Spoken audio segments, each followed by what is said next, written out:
আরে বাঁচতে যদি হয় বাঘের মতো একদিন বাঁচো, তবে পুতিন কাকু বাঘের মতন লম্বা সময় বাঁচছে। ইতিহাসে একটা ঘটনা আমিও চাই সাক্ষী থাকতে এই নিউজগুলো দিয়া বুড়া হয়ে যাব, নাতি নাতিদের বলবো নেটোরে জীবনে একবার কিন্তু ধাবানি দিছিল কে? পুতিন। দর্শক, এই মুহূর্তে আপনারা জানেন যে যুক্তরাজ্যের এক ঘোষণায় হঠাৎ করেই পরিস্থিতিটা বদলে গেছে। যুক্তরাজ্য ঘোষণা দিয়েছে তারা এমন কিছু মেশিনারিজ পাঠাবে, অস্ত্রশস্ত্র পাঠাবে, যেগুলো দিয়ে জেলি যেন রাশিয়াতে আক্রমণ করে। এখন এই ধরনের খুল্লা বক্তব্য দেওয়ার পর পুতিনের মতন ঝুঁকাঙ্গানাহি সালা স্টাইলে থাকা কাকু কি ভাই নীরবে আছে? নও। গত কয়েক মাস যাবৎ একদম রাশিয়ার সীমান্তবর্তী দেশ পোল্যান্ডে আপনার যেই ন্যাটোর যে বিশাল মহড়া হয়েছে, পাশাপাশি যে সামরিক অস্ত্রের সক্ষমতা দেখানো হয়েছে, ওই সময় থেকে পরিস্থিতিটা একটু উত্তেজনা করছিল। এরপর দ্বিতীয় ধাপে মার্কিন যুক্তরাষ্ট্র তারাই সেখানে পরমাণু অস্ত্র রাখার জন্য একটা প্রস্তুতি নিচ্ছে। অপরদিকে যুক্তরাজ্য বলছে জেলি যাও তুমি ঠোকো। ফ্রান্স প্রস্তুত হয়ে বলতেছে রাশিয়ার নাম নিশানা মেটাই দিতে হবে। আর পুতিন কি বলছে? আসো খেলা হবে। রাশিয়ার সীমান্তের কাছে পশ্চিমা সামরিক ন্যাটোর 4 মাস ধরে চলা দীর্ঘ সামরিক মহড়া প্রমাণ করে যে রাশিয়ার সাথে সম্ভাব্য সংঘাতের জন্য তলে তলে প্রস্তুতি নিচ্ছে ন্যাটো।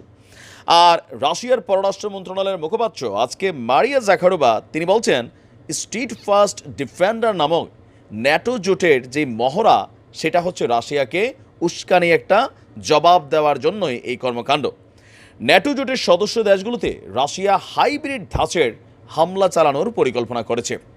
কয়েকদিন ধরেই ন্যাটো বলছিল যে রাশিয়া একটা বড় কিছু করতে যাচ্ছে। জার্মানির গোয়েন্দা সংস্থাগুলো প্রতিবেদন দিয়েছে যে পুতিন সম্ভাব্য যে কোনো সময় ন্যাটোর কিছু কিছু দেশে হামলা চালাবে, জাস্ট একটা ম্যাটার অফ সেকেন্ড।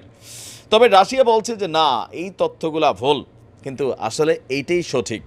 এক বিবৃতিতে রাশিয়ার পররাষ্ট্র মন্ত্রণালয়ের মুখপাত্র বলছেন, আমরা না, বরং ন্যাটোই অস্ত্র, গোয়েন্দা তথ্য এবং অর্থ দিয়ে ইউক্রেনকে সহায়তা করে রাশিয়ার সাথে একটা প্রক্সি যুদ্ধ চালাচ্ছে। স্নায়ুযুদ্ধের পর ন্যাটোর সবচেয়ে বড় মহড়া স্ট্রিট ফাস্ট ডিফেন্ডার এই মুহূর্তে রাশিয়ার ঠিক নাকের ডগায় অনুষ্ঠিত হচ্ছে। তাদের পরিকল্পনা হচ্ছে রাশিয়ার বিরুদ্ধে জোটের পদক্ষেপের অংশ হিসাবে হাইব্রিড এবং প্রচলিত অস্ত্রসহ সব ধরনের উপকরণ ব্যবহার করে অনুশীলন চালানো হচ্ছে। অপরদিকে রাশিয়াও তাদের নিজের সেনাবাহিনীকে স্পেশাল কমান্ডো এবং প্যারাট্রুপার সহ যারা আছেন নৌ বিমান সামরিক প্রত্যেককেই বিশেষ ধরনের ট্রেনিং দিচ্ছে। সব কিছু মিলিয়ে বলা হচ্ছে যে খুব শীঘ্রই রাশিয়া এবং ন্যাটোর মধ্যে স্পেশালি হয়তোবা পোল্যান্ড, নয়তো যুক্তরাজ্য, নয়তো ফ্রান্স, এই তিনটা দেশের যে কোনো একটা দেশকে দিয়া শুরু হতে যাচ্ছে তৃতীয় বিশ্বের আনুষ্ঠানিক মহড়া। এখন রাশিয়ার বক্তব্য হচ্ছে যে স্ট্রিট ফাস্ট এই মহড়া টহরা চালাইয়া এখানে কোনো কিছু করার নাই। রাশিয়া যে কোনো পরিস্থিতিতে নিজেদের সার্বভৌমত্ব বা পশ্চিমাদের বিরুদ্ধে লড়াই করার জন্য তারা তাদের সর্বশক্তি প্রয়োগ করবে, এমনকি সেই সক্ষমতা আছে। পুতিন সরাসরি হুমকি দামকি দিচ্ছে যে ভাই দেখো, কারুর সাথে আমার শত্রুতা নাই, তোমরা বেসিক্যালি আমার যে লাইন আছে সেটা ক্রস করছো।